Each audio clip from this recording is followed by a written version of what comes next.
Hello বন্ধুরা, তো আজকে আমরা আবার একটা অন্যরকম রেসিপি নিয়ে চলে এসেছি। পটল তো অনেকেই খেয়েছো, কিন্তু একবার এইভাবে খেয়ে দেখো, কেমন মন ভরে যাবে এবং গালে লেগে থাকার মতো স্বাদ। তো দেখো, আমি প্রথমেই পটলটাকে কেটে নিয়েছি দুভাগ করে এবং কিছু আলু কেটে নিয়েছি। আর আমি এখানে কেটে নিয়েছি টমেটো, ধনেপাতা, পেঁয়াজ আর দুটো এলাচ, একটা তেজপাতা, একটা কাঁচা লঙ্কা। তো চলো আমরা এবার কড়াইতে তেল দিয়ে দেব। তো দেখো, তেলটা যখন গরম হয়ে যাবে এর উপর আমি দিয়ে দেব মাছ। তো দেখো, মাছটা দিয়েছি। এবার মাছটা প্রায় ভাজা ভাজা হয়ে এসেছে। তো এটা হচ্ছে পাঙাশ মাছ। তো আমি একদম ছোট ছোট করে পিস করে কেটে নিয়েছি।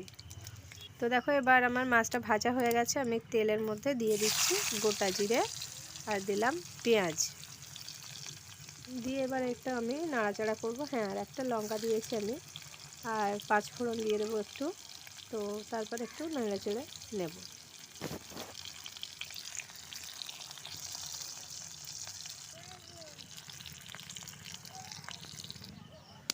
তো দেখো, সবটা দেওয়ার পর আমি তেজপাতা আর এলাচটাও কিন্তু এই তেলেই দিয়ে দিয়েছি। তো এই এলাচটা আমি কিন্তু এর আগে পটল রান্না করেছি, কিন্তু এলাচটা আমি কোনোদিন ব্যবহার করিনি। আজকে মনে হলো যে এলাচটা দিয়ে দেখি কেমন লাগে। তো বললে বিশ্বাস করবে না, এটা অসাধারণ হয়েছিল। তো যাই হোক, দেখো আমি এবার কেটে রাখা টমেটোগুলো এই তেলের মধ্যে দিয়ে দিলাম। এবার সবটা খুব সুন্দর করে ফ্রাই হয়ে গেছে, প্রায় লাল লাল অবস্থায়। আমি এবার দিয়ে দিচ্ছি কেটে রাখা পটল এবং আলু দিয়ে দিলাম। তো এবার এটাকে খুব ভালোভাবে কিন্তু কষাতে হবে। যেহেতু আমি পটলটা দুভাগে ভাগ করেছি, তো সেই ক্ষেত্রে তোমরা কিন্তু অল্প করে জল দিয়ে দুবার অন্তত কষাবে, তাহলে কিন্তু টেস্ট ভালো হয়। যত তরকারি কষাবে ততই কিন্তু তরকারিটা বেশি টেস্টি হবে। তো দেখো, এটা খুব সুন্দর করে নেড়েচেড়ে নিয়ে ঢাকনা দিয়ে দিলাম। তো এবার ঢাকনাটা খুলে আমাকে কিন্তু এর অবস্থাটা দেখতে হবে। তো দেখো, ঢাকনাটা খুলে আমি এরপর দিয়ে দিয়েছি হলুদ গুঁড়ো আর একটু সামান্য পরিমাণে লঙ্কা গুঁড়ো। যেহেতু আমার কাঁচা লঙ্কাটা প্রচণ্ড ঝাল, তো সেই ক্ষেত্রে আমি একটা কাঁচা লঙ্কা দিয়েছি আর একটু গুঁড়ো লঙ্কা দিয়েছি। তো তারপরে দিয়ে দিলাম লবণ। যেরকম মশলা আমরা অন্যান্য রান্নাতে দিই সেইগুলোই আমরা এখানে ব্যবহার করব, শুধু এলাচটা আমি এখানে এক্সট্রা করে দিয়েছি। তো দেখো, এবার ভালোভাবে নেড়েচেড়ে নেব, নিয়ে এটা কষতে হবে বেশ কিছুক্ষণ ধরে। কষানোর পর আমি কিন্তু একটু হালকা পরিমাণে জল ইউজ করব।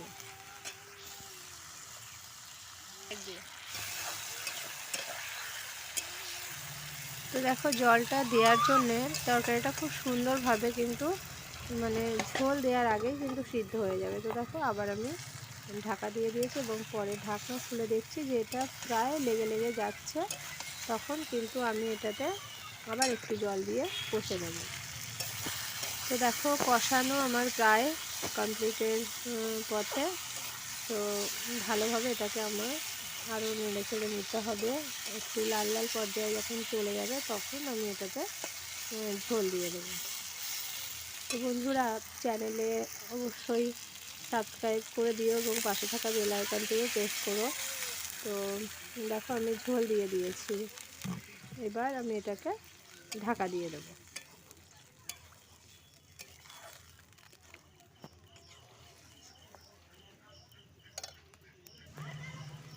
তো দেখো, এটা ফুটছে। তো আমি এই পর্যায়ে দিয়ে দিচ্ছি ভেজে রাখা মাছগুলো। তারপর একটু নেড়েচেড়ে নেব এবং একটু দিয়ে দেব জিরে গুঁড়ো। তো দেখো, এই পর্যায়ে যখন চলে এসেছে আর সুন্দরভাবে ফুটছে, তখনই আমি কিন্তু জিরে গুঁড়োটা দিয়ে দিয়েছি। এরপর আমি এতে দিয়ে দেব কেটে রাখা ধনেপাতা।